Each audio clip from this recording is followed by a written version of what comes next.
Hi, welcome.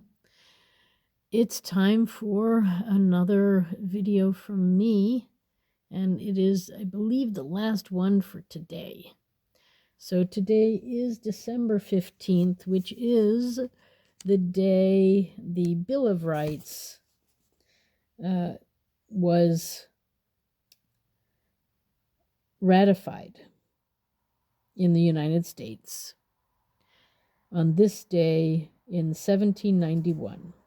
So it's the Bill of Rights Day, and I am here to say that the Bill of Rights are part of our Constitution, and they go through different rights that we do have as far as being citizens of the United States. They are the original rights that we were granted by our founding fathers, and to this day they're still there protecting us.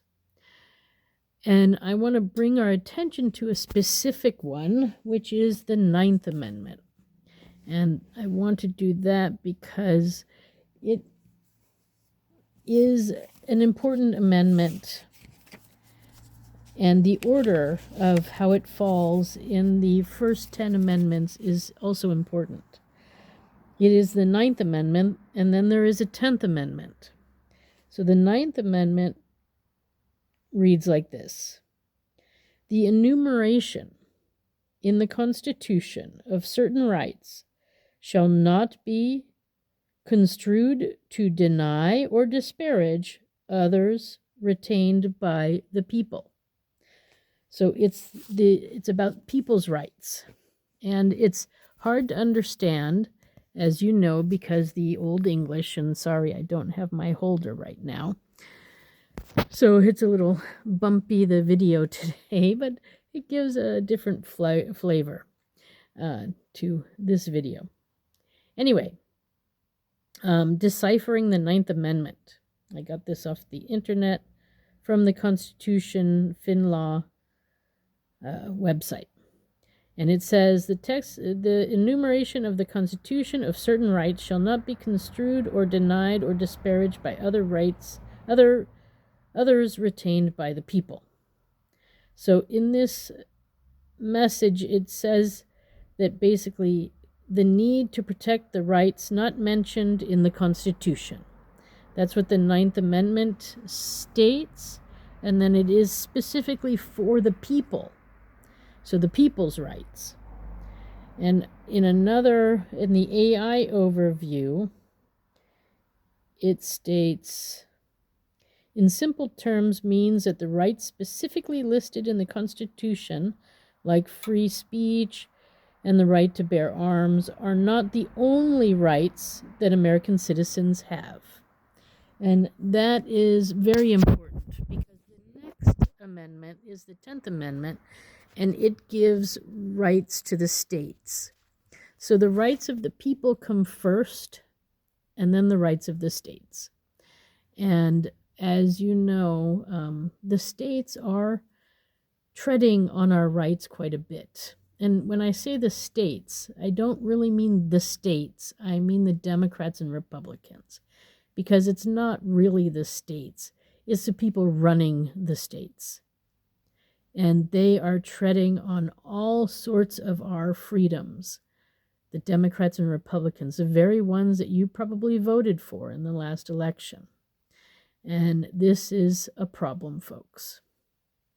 They are breaking one of our first amendments, one of our founding part of our documents, the rights of the people.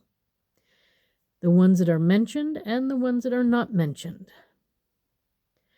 So anyway, I just wanted to point that out for all of us to see and to know.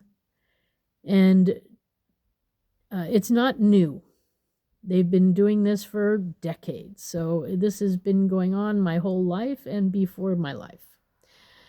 So, but it has to stop, because we got people who think that they are righteous and have a right to do the things that they're doing, and they don't. And so, you know, it's really enough. Democrats and Republicans. You guys have been out of control for a long time. So I have a lawsuit pending where maybe we can have a real election and get some real people in office. But until then, we are where we are. So, Supreme Court, I do need you to look at my lawsuit and maybe make a ruling. And I don't think I even introduced myself. So, I want to say I am Susan Maud Buchser-Lochocki, a presidential candidate from the 2024 presidential election. I have a lawsuit pending because of all the fraud and corruption in our system. And I'm waiting for a decision from the court. So let's see what happens. Now, I also was a presidential candidate in 2020, and I will probably be one in 2028. So that's all my news. If you want to find out more about me and my lawsuit and all the various things going on in my world, it's susan4usa.com. That's Susan, the number 4, usa.com. Okay. So happy Bill of Rights Day. Thanks for stopping by. Bye.